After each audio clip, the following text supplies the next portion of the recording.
The winner is David.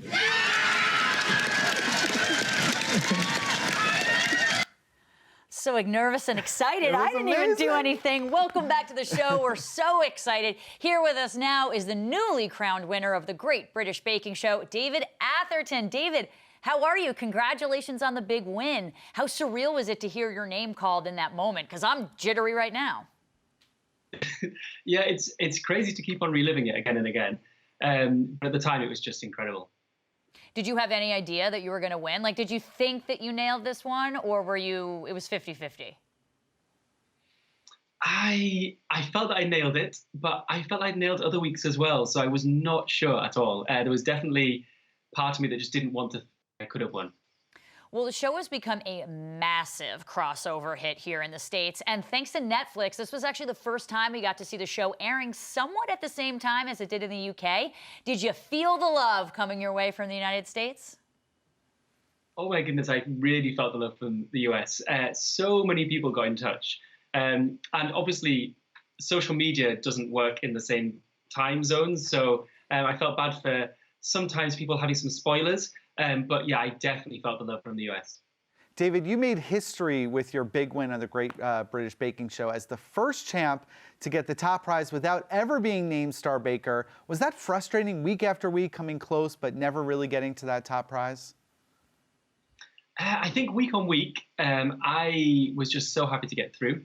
I think now, if I hadn't have won, I would feel a little bit sore about not getting a Star Baker in any of the weeks. Right. But as it was, I got the top prize, so I was happy enough.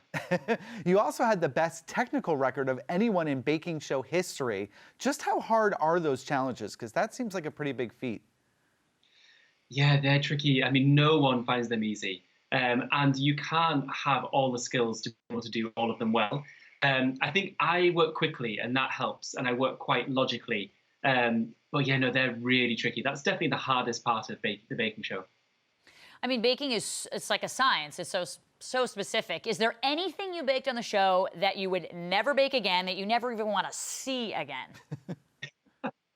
Well, one of my technicals was very poor, the soufflé beignets.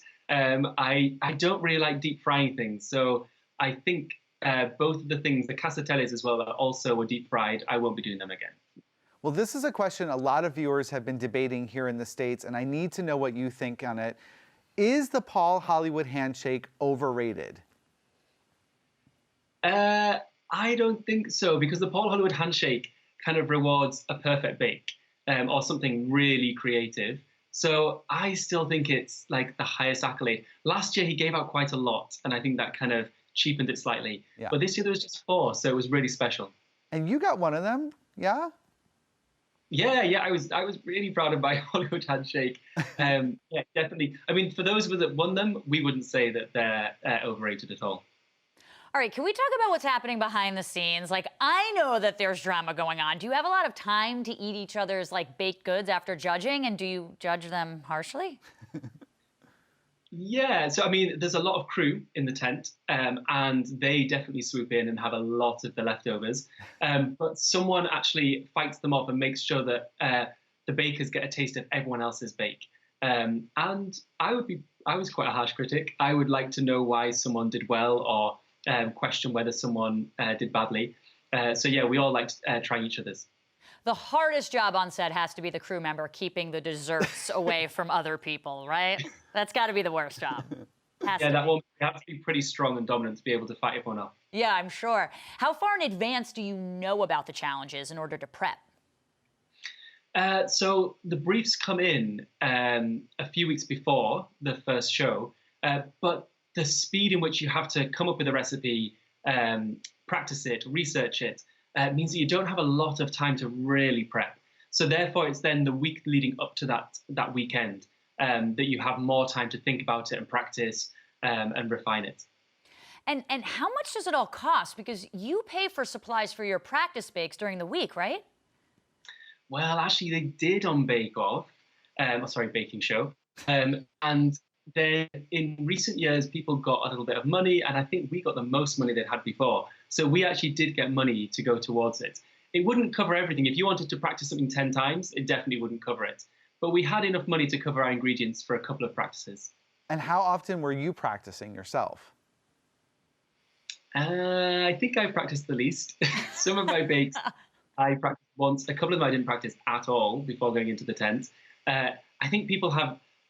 I was working full time and I was very busy, but I also saw the importance of letting your brain think and rest. And especially if you're being creative, you've got to have that space without baking. So sometimes I thought it was better to chill out than it was to practice nonstop. I love it. I love how cool, calm, collective you are about it, too. You really just never showed your sweat, and that's what I loved about you. I have some personal questions, though. I know you're in a very happy relationship with your partner, Nick. How has he felt about all this success? Nick's been great. He's a very strategic thinker as well, so he's been very helpful in all of this afterwards. But he's very proud. He'd never seen the baking show before, so it was new to him. So it's quite exciting with him watching it the first time as well. Do you think wedding bells are in your future? I mean, if they were, I would be the one that has to propose. Oh, all right. I get it. I'm the same way. I also want to gossip a little bit about some of your fellow bakers. Who do you still keep in touch with? Actually, almost all of us still keep in touch. We were a really close group this year. I just went for dinner with Michael, Alice, and Henry just the other night. And I was speaking on the phone to Steph today. So we do, really stay in contact. I am so glad to hear that. And it's been fun watching you and Alice and Henry and Michael all. I've seen you on each other's social media accounts. 2 posts from Alice had everyone here in the States questioning whether Henry and Michael might be dating. Anything you can confirm or deny for us? I'm sorry, they're playing with you. Like, no, they're definitely not. We're breaking our hearts here. They're very close. There's a big bromance going on there, but no, they're not a couple. All right. Oh, man. Well, the holidays are around the corner, and since we have you on the line, we polled Twitter and asked our followers what is their go-to dessert for the holidays. And with 42% of the vote, you all said cookies. David, what is your go-to holiday dessert? Mine would be a panettone. And hopefully with some marzipan in the middle of it. Oh. Okay, that's fancy. Yeah, I mean, like cookies. Like Twitter said cookies. So clearly not everyone can be on the British baking show. Lastly, David, before we let you go, what's next for you? Will there be a bake shop we can come visit soon? And can I get a discount? I don't know about a shop. I like writing, so I want to write recipes. So if someone wants to give me a book deal or a column, that's what I would really love to do.